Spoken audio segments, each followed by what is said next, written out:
dostlar, weda konuda mesela Turkmenistan'da işleyän apayan.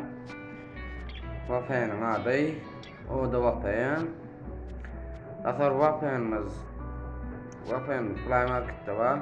Play Market'te o da Wapayan. Neden çıkar? Kalbim karıştırır aklımı.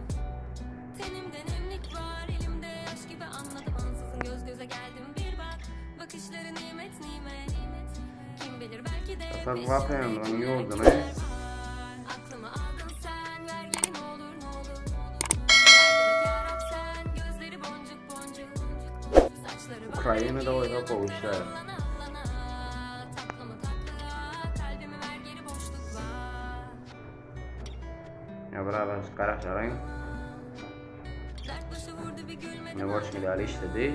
Niye toyar karalım açacağımı. Olmadı hiçbiri. Aha yorma. Ne borç milali açtı toy. Çatlatı nazlı mı nazlı bir kalp. Sardırı tüttünü çakmaya. Başladık kabusum sil baştan. Göz göze Kanala geçelim. bak. Bakışları nimet nimet.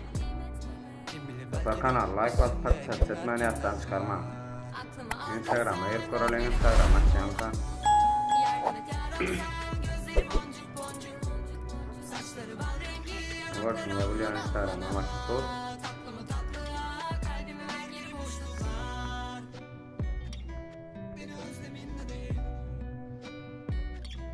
Beni sözlerinle değil. Ve sonraki videomu için ne